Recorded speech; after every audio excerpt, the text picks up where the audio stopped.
देव की जय। मोक्ष शास्त्र, इसमें आज का विषय है मानंदी एवं अहंता ममता नष्ट होने पर जीव क्या हो जाता है? मुक्त हो जाता है। मानंदी और अहंता ममता नष्ट होने पर जीव मुक्त हो जाता है। ग्रंथकार कहते हैं मानंदी एवं अहंता ममता से जीव दुख और सुखों को पाता है। ये मान्यताकृत दुख सुखी बंधन है। मान्यता से ही जीव शरीर को बल देकर उसको प्रेरित करता तथा क्रिया करता है। मान्यता एवं अहंता ममता से ही जीव शरीर को साथ लेकर के घूमता है। मानंदी के नष्ट हो जाने पर वह देह बंधनों से छूट जाता है और सारी मान्यताएं, जैसे मैं शरीर हूँ तथा यह संसार के प्राणी पदार्थ मेरे है, निज स्वरूप की भूल से ही है। स्वरूप ज्ञान होने पर उसके अभ्यास से धीरे धीरे सारी मान्यताएं मिटती जाती है। मान्यताएं दो प्रकार की है, एक है प्रारब्धकृत और दूसरी अज्ञानकृत। प्रारब्धकृत मान्यता क्या है? ये शरीर। और अज्ञानकृत मान्यता क्या है?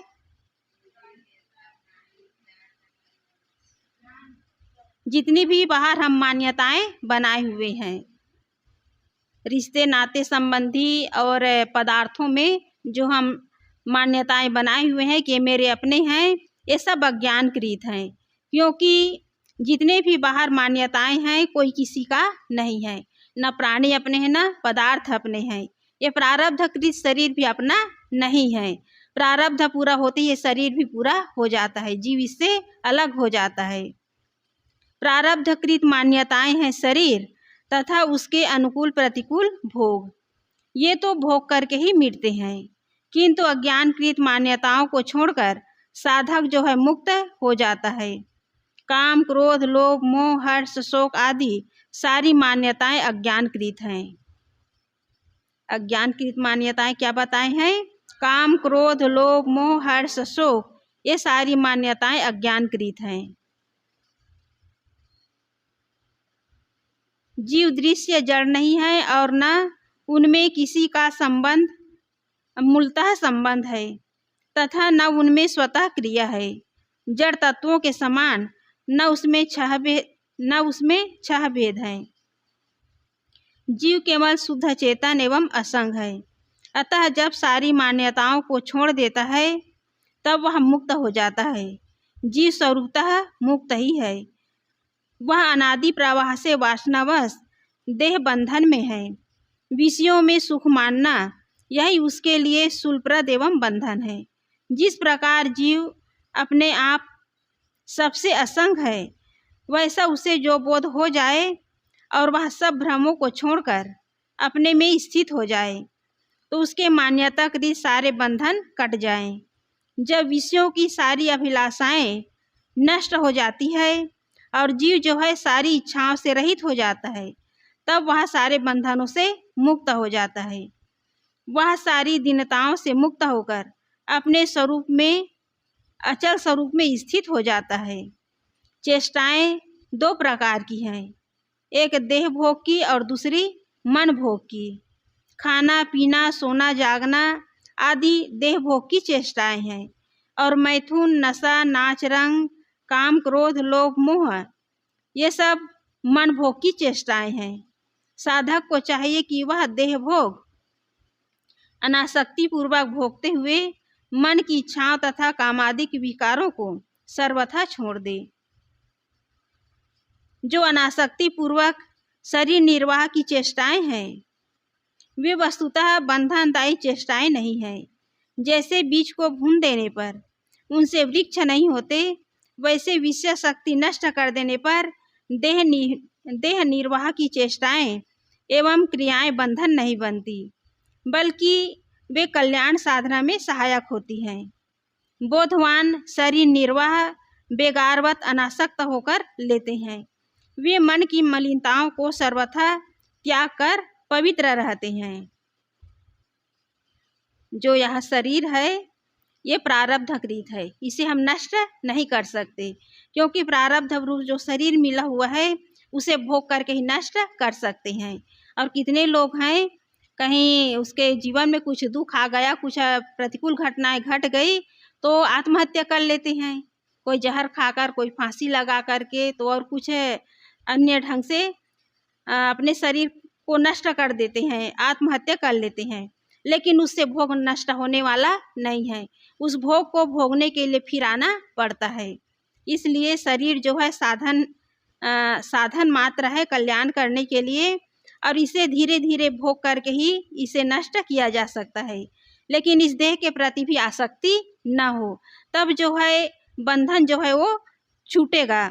और देह के प्रति आसक्ति हो, देह के प्रति थोड़ा भी मन में मोह हो, तो भी बंधन छूटने वाला नहीं है।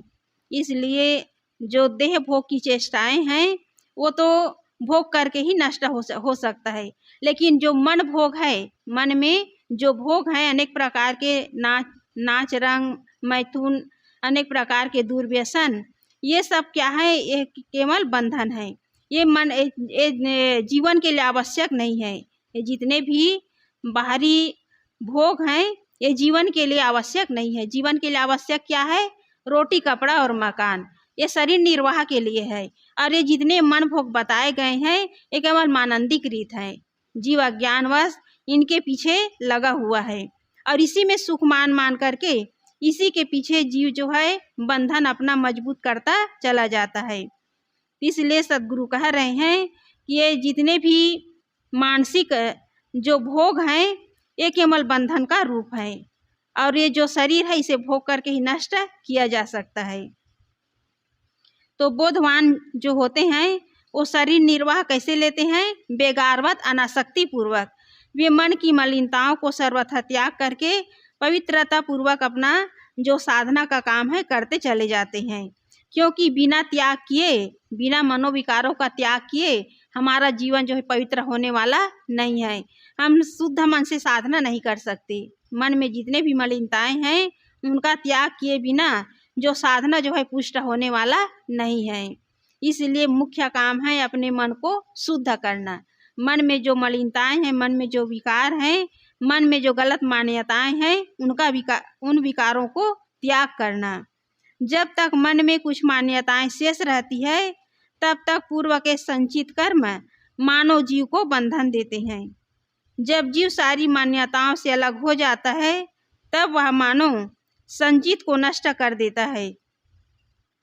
जिसको यह निश्चय है कि पूरी शरीर यात्रा तक सारी मान्यताओं को छोड़कर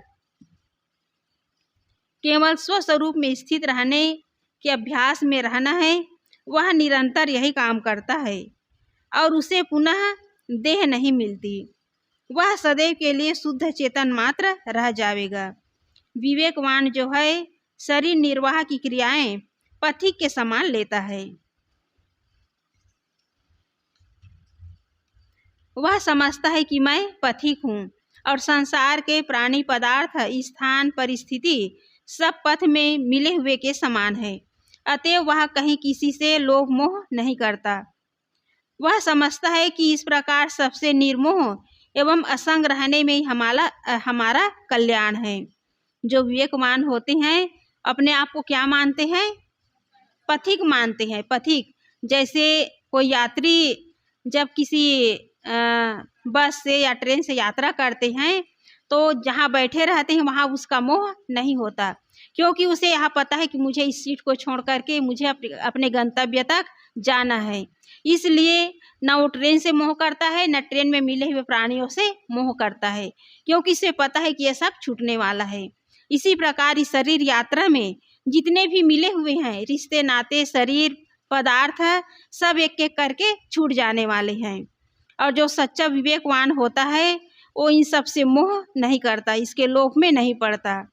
वह समझता है कि इस प्रकार सबसे निर्मोह एवं असंग रहने में हमारा कल्याण है। यदि जीव के स्वरूप में बंधन होते तो वो कभी नहीं छूटते।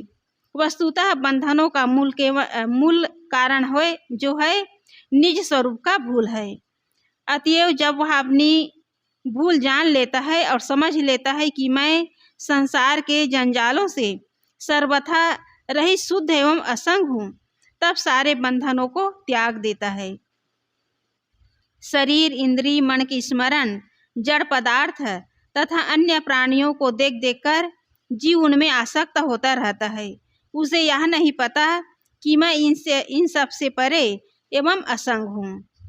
जीव जो है अज्ञानवश केवल मन, इंद्रियों और प्राणी पदार्थों में मोह करके उसमें आसक्त होता है। क्यों आसक्त होता है? क्योंकि उसे अपनी असंगता का उसे ज्ञान नहीं है।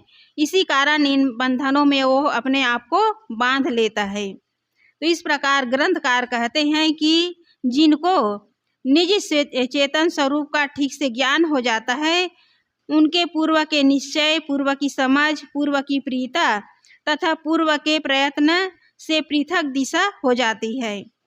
जब उसे अपने निज स्वरूप का ठीक से ज्ञान हो जाता है तो पूर्व के जो निश्चय किए होते हैं कि मेरे अपने हैं, वो निश्चयता समाप्त हो जाती है। और पूर्व की समझ कैसी होती है? मानंदीकृत। और मानंदीकृत मान्यताएं भी समाप्त हो जाती है। और पूर्व में जो उसे प्रिय लगता है प्राणी पदार्थ, उसके प्रति भी मोह जो है समाप्त हो जाता है। पूर्व का निश्चय था कि विषयों से सुख मिलेगा, समझ थी कि मैं देह हूँ, प्रीता भोगों में थी और प्रयत्न भी उसी दिशा में था। किंतु जब बोध हो जाने पर विषयों के त्याग में सुख निश्चय हो गया, समझ हो गई कि मैं देह से सर्वथा भिन्न शुद्ध चेतन आत्मा हूँ। और प्रीता किस में हो गई? अपनी स्वरूप स्थिति में। और प्रयत्न भी उसी तरफ हो गया। किस तरफ? अपने स्वरूप स्थिति की तरफ। और पहले प्रयत्न किस तरफ करते थे लोग? विषयों की ओर। विषयों की ओर अपना प्रयत्न करते थे कि विषयों में सुख मिलेगा, प्राणियों में सुख मिलेगा, देह भोग में सुख मिलेगा। लेकिन जब उसे निश्चय हो जाता है कि मैं इन सब से अलग पृथक शुद्ध चेतन आत्मा हूँ, तो उसका प्रयत्न किस तरफ लगता है? स्वरूप स्थिति की ओर। अतएव ऐसी स्थिति में जीव मुक्त ही है। जीव के स्वरूप में कोई बंधन नहीं है। बंधन केवल समझ की विपरीतता है। जब समझ ठीक हो गई और निस्वरूप का बोध हो गया, तब वह जगत के चक्कर से छूट गया। दृश्य जगत की तरफ लक्ष्य, समझ, निश्चय तथा प्रयत्न होने से जीव बंधा है। जब ये सब अपने स्वरूप की स्थिति की तरफ हो जाता है, तब वह पूर्णतः निर्बंध हो जाता है। निर्बंध का अर्थ क्या है? बंधन रहित, कहीं किसी में बंधना नहीं है, पूरी तरह निर्बंध हो जाना। क्योंकि मोह, माया, काम, क्रोध, लोभ ये सब क्या है? बंधन है। और इसमें जीव जो है अपने आप को न समझ पाने के कारण इनमें बंधे हुए हैं। उसे निश्चयता नहीं है कि मैं शुद्ध चेतन आत्मा हूँ, अपने आप को उसे ज्ञान नहीं है, इसी कारण जीव जो है बंधा हुआ है। लेकिन जब जीव को अपने स्वरूप का बोध हो जाता है तो पूरी तरह निर्बंध हो जाता है। जीव अपने स्वरूप के भूल से जड़ तत्वों के शरीर बनाते आया है। शरीर का प्रारब्ध वेग जितने दिन का रहता है उतना दिन वह चलता है। जब प्रारब्ध भोग की अवधि पूरी हो जाती है तब शरीर नष्ट हो जाता है। चाहे वर्तमान शरीर में किए गए हो और चाहे पीछे किसी अन्य नरदेह में किए गए हो। जो कर्म अभी संचित रूप में मन में है और उनका शरीर नहीं बना है, ये यथार्थ बोध वैराग्य से नष्ट हो जाते हैं। जीव अपने आप को न समझकर बंधा हुआ है और अपने आप को जानकर वह मुक्त भी हो जाता है। जीव के शुद्ध स्वरूप में जड़ का कोई बंधन नहीं है। वह तो जो उसका है ही नहीं, उसे भूलवश बलात् अपना मान करके उन दुखों में पीस रहा है। जब शुद्ध पारक की प्राप्ति हो जाती है तब मनुष्य के मन की सारी भूलें तथा मान्यताएं नष्ट हो जाती है। जब आदमी सपने से जग जाता है तब सपने में हानि लाभ निरर्थक हो जाते हैं। इसी प्रकार जब मोह भंग होकर निज स्वरूप का ज्ञान हो जाता है तब देह संबंधी समस्त हानि लाभ झूठे हो जाते हैं। यहाँ गुरुदेव जी बता रहे हैं कि आदमी जब स्वप्न देखता है और जब उसकी आँख खुलती है तो स्वप्न में मिले हुए प्राणी पदार्थ झूठे लगते हैं। छूट जाते हैं। उसी प्रकार ये संसार भी है। ये संसार में जीव जो है केवल जागते हुए स्वप्न देख रहा है, कहीं मोह के, कहीं लोभ के, कहीं पद प्रतिष्ठा के स्वप्न देख रहा है। लेकिन जब उसे निस्वरूप का ज्ञान हो जाता है तो ये सांसारिकता के प्रति जो मोह है, जो आसक्ति है, वो भी झूठे लगते हैं। हानि लाभ से वो कभी प्रभावित नहीं होता। तो इस प्रकार इस संसार में जितने भी मिले हुए हैं, विवेकवान उसे कैसे कैसे मानते हैं? सपने में मिले हुए के समान, क्योंकि उसे कुछ लेना देना नहीं होता। सपने सोया मानवा, खोली जो देखे नैन, जीव परा बहु लूट में, न कछु लेन न देन। इस संसार में ना कुछ लेना है न देना है, लेकिन मनुष्य जो है झूठे व्यवहार में और झूठे व्यापार में अपने आप को खो रहे हैं। यहाँ असली व्यापार क्या है? अपने स्वरूप में स्थित होना, यही जीवन का सच्चा व्यापार है। और इस सच्चे व्यापार को छोड़कर जीव जो है झूठे व्यापार में लगा हुआ है। मोह माया के अनेक प्रकार के काम धंधे में अपने जीवन को खो रहा है। लेकिन ये व्यापार करते करते अनंतों युग बीत गए, लेकिन जीव को शांति नहीं मिली।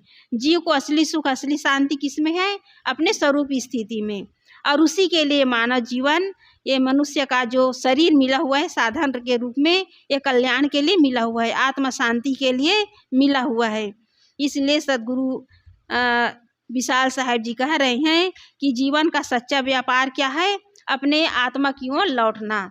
और इस काम के लिए क्या चाहिए? केवल विवेक और विचार चाहिए, अपने स्वरूप का बोध चाहिए। और जब तक स्वरूप का बोध नहीं होगा, तब तक जीव जो है इस संसार में भटकते रहेंगे। उसे कहीं सुख मिलने वाला नहीं है। न प्राणियों में सुख है, न पदार्थ में सुख है, न विषयों में सुख है, कहीं भी सुख नहीं है। क्योंकि जीव स्वयं सुख स्वरूप है, जीव स्वयं सुख स्वरूप है। और ये सारे विषयों में जो सुख माने हुए हैं, ये केवल शरीर संबंधी है। और जीव के संबंध में कोई भी सुख दुख नहीं है। जीव में कोई सुख दुख नहीं है। जीव स्वयं अपने आप में सुख स्वरूप है। उसे जड़ पदार्थ छू भी नहीं सकते। जीव को जड़ पदार्थ छू भी नहीं सकते।